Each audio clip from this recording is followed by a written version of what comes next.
Welcome back to Rob's Aquatics, guys. In today's video, we're setting a fish trap to hopefully catch some exotic fish at some of the deadliest bridges. But before we get into the video, please like the video, subscribe channel, and turn on post notifications. Well, guys, we're just making our way to the trap location. I was literally just about to stop in front of a wildfire we had yesterday. But look, I was looking at this cloud and I thought it was extremely abnormal. And anytime that's happened, it turns out to be a wildfire. In these last couple of months, I've seen more wildfires than I have in my entire life. It is kind of insane. And I was literally just about to show you guys a place where literally Monday morning or Tuesday morning, a couple days ago, 2 days ago, we saw another wildfire and the park rangers were literally just standing over it, watching it. And then we saw some helicopters. But if we get a good cut in the clearing, there's no way I could get back there to show you guys. That's all the marshland. But that is actually insane. It's criminal. Like, because the thing is, they want you to believe these are just like haphazard, like random events. But the reality is, that's how they clear the Everglades and claim the land for whatever government use they want to do. But we already passed it. Oh my God, that's a big one. It's been pouring every day. It's been raining every day for a couple hours each day. And somehow we keep having random wildfires pop up. It's just insane. Look, it's literally raining right now. The rain just started. It doesn't make sense. But I'll stop in front of the wildfire from yesterday and show you guys that so you guys can see that. It just makes no sense. Like, it really makes no sense. Like, this has to be done by some kind of government entity, because look, also it's good to mention, I'm not suicidal. I have no ill thoughts and all that good stuff. But you can see it's raining. It's going to be raining over there shortly, and we'll see if that fire stays up. But I'll show you guys another fire we had the other day. It's really messing up the fishing, I will say. Yeah. Oh, look. I wonder where he's going. I don't know how the hell he's even gonna make it over there, you know? It's in the middle of the marsh, but you can see it's literally raining as we speak. And somehow, some way, we keep getting these random wildfires. I'm not a conspiracy theorist. I just call it the way I see it, you know? But I'll show you the next one we saw the other day. But before we set the trap, I wanted to talk to you guys. Now, this could be conjecture. I could be a conspiracy theorist. But behind me, we literally just saw a wildfire. Look, there's literal water standing where this wildfire was. Now, yes, there are sometimes prescribed and controlled burns. But every now and again in Florida, we get controlled burns that end up going AWOL because they set them in 40 mile per hour winds. And they end up burning 300,000 acres like it did by the stretch. And the thing is, what nobody knows, whenever I talk about this, people try to like crap on me and say like, oh, you don't know what you're talking about. In Florida, if you take the Everglades, right, and you burn the land, then it's no longer protected land. It's cleared land. So right here in the Everglades, this fire happened literally 2 days ago. On the way out here, we saw another one. This is definitely at least 5 acres that was burned yesterday. And the funny part is, when we drove by it, there were literally park rangers and firefighters, like US Fire Rangers, just standing there watching it. And it's literally right next to the road. So that's a little suspicious to me. That's all I'm saying. We'll use this video as evidence to see if I'm right, but they're clearing this land, I believe. But yeah, that's my little PSA announcement. If I had all the resources in the world, I'd probably buy up all this land and never let anybody touch it. But the government, state and federal, does not care. We all know this, but you can literally see there's water standing in this puddle. We've been getting rain every day.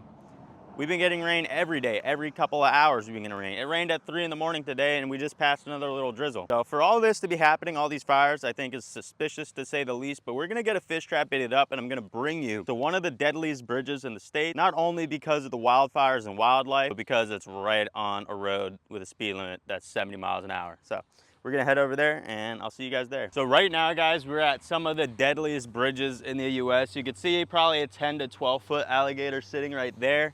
And we're gonna go over to where we're setting the fish trap. So I gotta make sure no cars are coming. And then we're gonna set this bad boy over here. I did bring the dip net because there are 2 sides of this little creek where we can catch fish on. One side has some cichlids and the other has some other interesting species. But I wanna see what's going on here today. There's actually a pretty decent chance an alligator will come by and wreck this. But it looks like we do have some flow. So I don't know how this is gonna go. I just gotta see where the most fish are. But you see a pike killifish? Oh, Right now we have a lot of baby killifish running around. We have some gar, lots of gar. But I'm gonna set the trap over on this side because every now and again when the fish get spooked, they come running up and down the channel. So we just gotta make sure this trap sits like this, and there's these little nuts and bolts right here that are gonna make this work perfect. We're gonna do that, and there's some fish over this way that I do wanna try to net, so we're gonna see about doing that. We're probably just gonna sit the trap down and see what happens. I do not see nearly as many fish as I did the first day we came, but there are some little fish species right here. Oh, my net broke. First net. Well, that's not good. And we didn't catch any fish. Well, this net is kind of trash. So I guess we have to rely on the fish trap at this point. All right, guys. So as you can see, the rain has came and it's gonna get worse. So I'm gonna grab the trap real quick. I don't know if you guys can hear me, but we're gonna just take everything and throw it in a cooler real quick. What happens? I don't know how good of the range the mic is on this, but rain's definitely picking up some, which is good for us. Not good for fishing though, or fish trapping, fish netting. It's just getting worse and worse and worse. It's cold. Did get some fish, I believe. We got a couple fish, but damn, it's raining like a motherfucker. No. No. It's cold. It's cold. Oh my God. We did get some fish. I don't know what yet. Throwing it in the cooler real quick. God, this is why I can't fish, guys. It rains, there's fires. When it's not raining, it's 100 degrees. Oh my God. But I'll try, because I want to start posting a lot more again. You guys telling me we're able to have wildfires in this? No. The answer is no. This is every day now. Every single day. That wildfire that was out there seems to have been extinguished. But the fact that it was even able to start makes no sense. Like, the ground's been wet. Every day it's wet. It makes no sense. Right here we have the fish trap, guys. I'm gonna just get all this cat food out real quick. Throw it in the grass. It's probably good fertilizer, I'd imagine. But it looks like we did catch some fish in here. I'm thinking probably some Jewel Cichlids if I had to guess. I'm gonna start trying to grab some out. It looks like for the most part we did catch some Jewel Cichlids. Now I do have some of these available on robsaquatics.com as well, because I was thinking about it, guys. You know, I might as well list some of the invasive species as well, because things like mine cichlids, Jewel Cichlids, all that stuff, you guys abroad definitely have interest in them, and it at the same time slightly helps out the ecosystem. But we got a bunch of Jewel Cichlids. It seems like that's going to be the vast majority of the fish in this trap. I actually don't see any other species. Last time I went, I saw pike killifish and all sorts of cool stuff, but we're going to take all these guys and move them into the goonch tank. The goonch we're actually going to be getting rid of today, as well as one of the paribas. I got to trade with one of my local friends, but seems like, yeah, it's just a lot of jewels. And you guys can see how like unpredictable the weather is right now. It makes it nearly impossible to actually do like anything, because if you're not getting murdered by the sun, you're going to be getting absolutely dunked on by the rain. But these guys out of that waterway are actually, they have an interesting color. A lot of them are a lot more golden. You do still see some of the good reds on some of them. I guess it probably just depends on male or female. But I'll start listing these guys for sale on the site. And then if you guys want them, I'll quarantine them.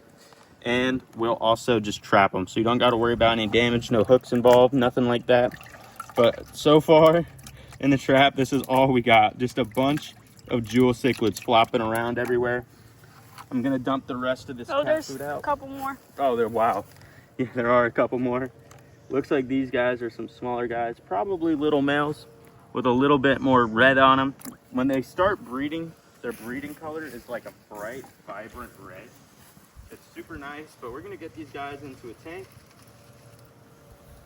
and get ready to grab all the fish we got to trade. I need to do a water change on this tank, but if you look at the goonch, he's definitely been snacking on some of those Jewel Cichlids. So all I'm gonna do is I'm just gonna take one of these nets right here and get all these guys out. I'll bring them back to the shop. We have probably 30 of them at the shop, and I'm thinking I'd only do like $5 a piece for these guys, just to make it really accessible for all you guys interested in Jewel Cichlids. So